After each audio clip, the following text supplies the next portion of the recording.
Guidance for converting a traditional class into an online instructional method during COVID-19. Part 2, Zoom. The objectives for this presentation include to identify pros and cons with using Zoom, recall the research from Inchimpate and Ramnaran's explanation that synchronous sessions have the ability to conduct sessions that allow for questions and answers, chats, and using web conferencing capabilities, whereas asynchronous sessions have the options to formulate discussion panels and integrate social media platforms and other multimedia. Recognize and be aware of Islam, Kim, and Kwan's research that although there may be other variables that can affect why pre-recorded sessions are preferred, motivation and ambition to manage learning through pre-recorded sessions is a factor for learning to be achieved. Also from their research and experiment, recognize Islam, Kim, and Kwan's explanation that, however, based on the high preference for multiple learning methods, including video lectures, the results of this experiment show that live classes can provide more efficient learning for behavioral learning, such as in a clinical periodontology training, while at the same time learning activities through video can be used to supplement live classes. The proposal for this presentation is to recognize that higher education online migration needs to meet the increased demand for effective online tools and media due to the COVID-19 social distancing situation by integrating online conferencing tools such as Zoom. Pros and cons to be aware of if Zoom is the selected conferencing tool are that it's known to be user-friendly, has many features such as screen sharing, group work capability, and poll tools. It can conduct webinars, has asynchronous features such as pre-recording sessions or synchronous feature options. It resolves a social distancing situation to conduct classes online. It is accessible by smartphone or laptop. Some of the cons are that there are security concerns with it, and it could be accessed by unauthorized persons. Training may be needed for instructors and students if they've never used it before or are not familiar with the learning capabilities. And extra features and business account access requires additional costs. And there needs to be a reassurance that is accessible to all students and faculty.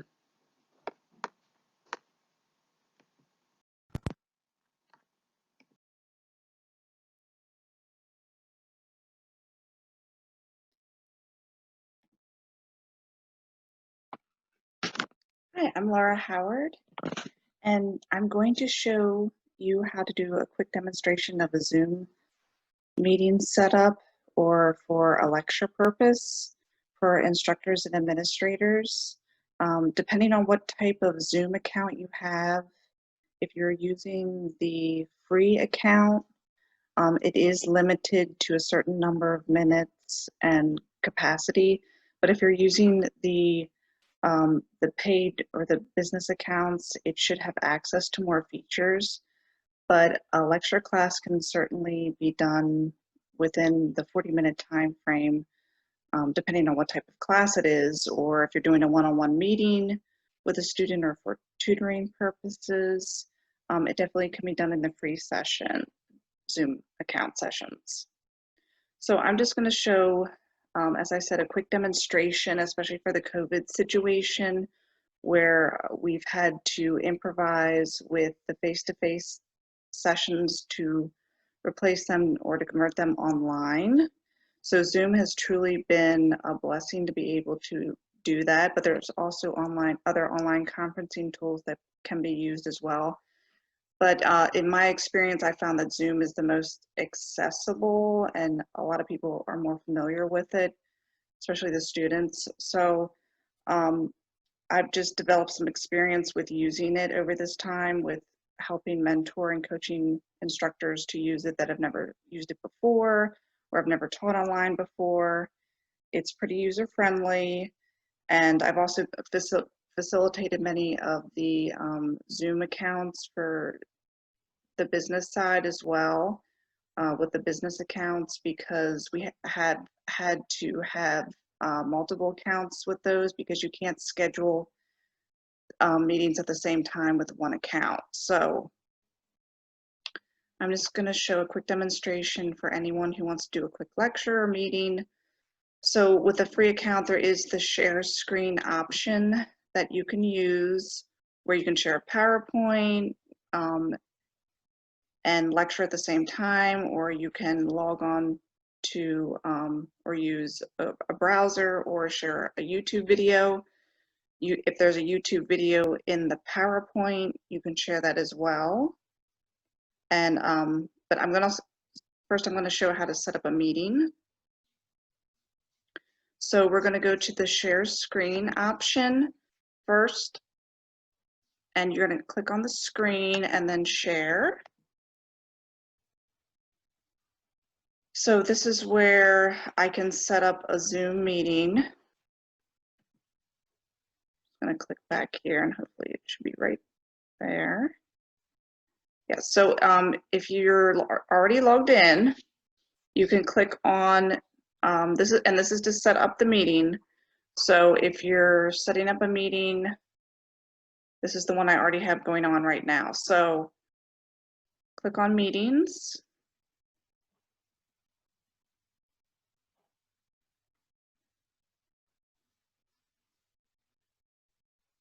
I'm sorry, you can schedule a meeting, click on schedule a meeting. So, and then this is where you can select the topic you want. So we can just call it my meeting or class. You can enter a description, put the date and the time and for how long you need to, but once again, it says here on the 40-minute limit, make sure it's the right time zone. You can set up as a reoccurring meeting. So if you're having meetings every Monday, you can set it up that way. So if I click on that, you can do daily or weekly. You can select the Friday on whatever date you need to and how many occurrences. But I'm just going to set up for one meeting right now. But you can select the waiting room, which is where the host or the instructor can allow students or whoever to access the link for the assigned time. Or in my experience, especially with managing multiple accounts, if you're using this for business, if you have accounts, multiple accounts, for self-sufficiency and better management, I normally just take that off. But I can check these on and off so that when the class starts, then I can turn them back on. So that helps manage it a little bit better, and to allow people to join when they want to. So, and I would just recommend that just for if you have multiple accounts. I mean, if you don't, then you can certainly just leave it on the waiting room. And then I would select the automatic recording as long as you have permission from the students or whoever you have in the meeting. And I would recommend that for ADA compliance, so that anyone can go back and retrieve and watch the pre-recorded session. Or if you need to, if a student missed a class, they can rewatch it, and you can just post that link of the recording into the LMS or syllabus so that they can access it. So then we click on save.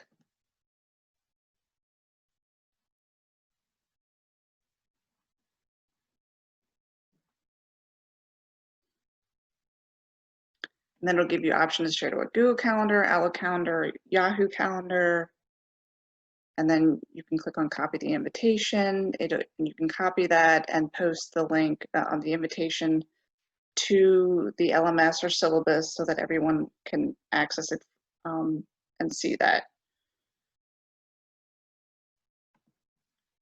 So that's just a quick setup. And then, once they they can just click on the link and access it very freely.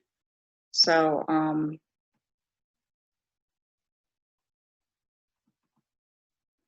very user-friendly. So I'm just going to go back in here, stop sharing. And there's also, if you are in a Zoom meeting and you look to the bottom of the screen, there is a chat feature that you can use where students or whoever is participating in the meeting can message you individually, or they can share it with the whole group. There is a capacity to do breakout sessions for group work and that type of thing, but only for paid accounts. So unfortunately, the free account does not have that option. So then there's also a option to create like a whiteboard. You can share that where you can draw.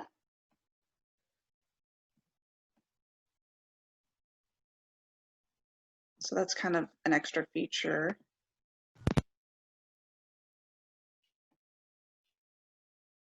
Hi, my name is Laura Howard, and this is a continuation of using Zoom as an online conference tool for to replace face-to-face lecture classes and to make them digital during the COVID situation.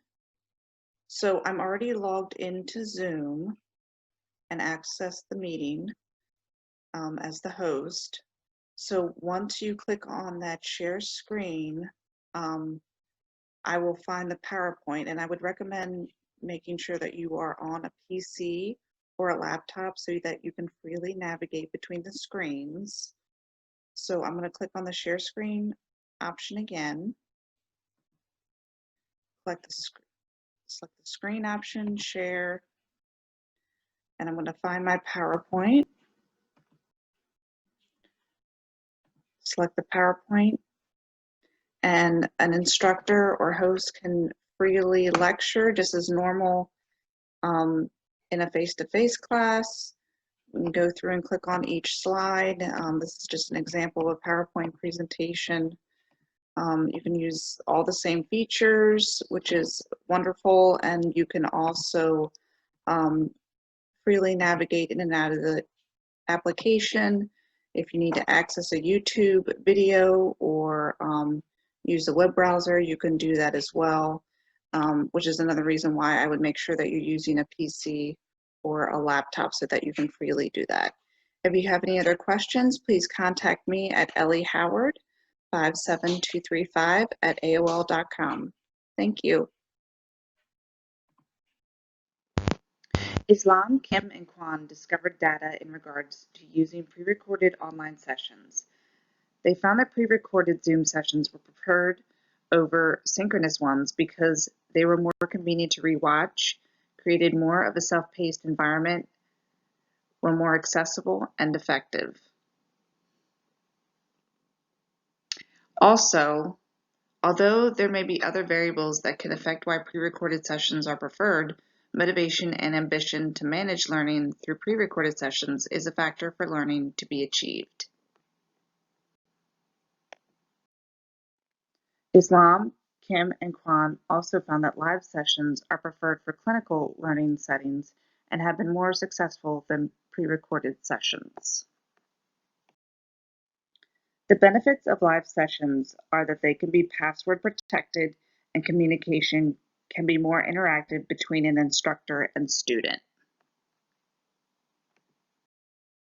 The benefits of a pre-recorded session are that it can have added security features, which could include being password protected and editable. It can help with ADA compliance and supply student support. Using Zoom as an online conferencing learning tool can be utilized with learning theories in synchronous and asynchronous settings. If using the online collaborative learning theory, Group work can be conducted asynchronously and synchronously by breakout Zoom sessions and online collaboration tools.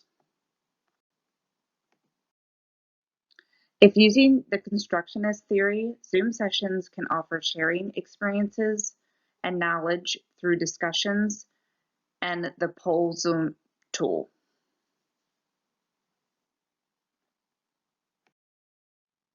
If using the connectivism theory, Zoom can supply universal accessibility, networking, and social media capabilities. In conclusion, this project will prompt discovering benefits and cons with using the online conferencing tool Zoom. Once these sources are identified and implemented, they can be utilized to benefit an institution's online instructional migration. This will result in beneficial sustainability in the areas of enrollment, academics, and accessibility for the institution's faculty, staff, and students during and after the COVID-19 social distance situation has ceased. Thank you for viewing this presentation.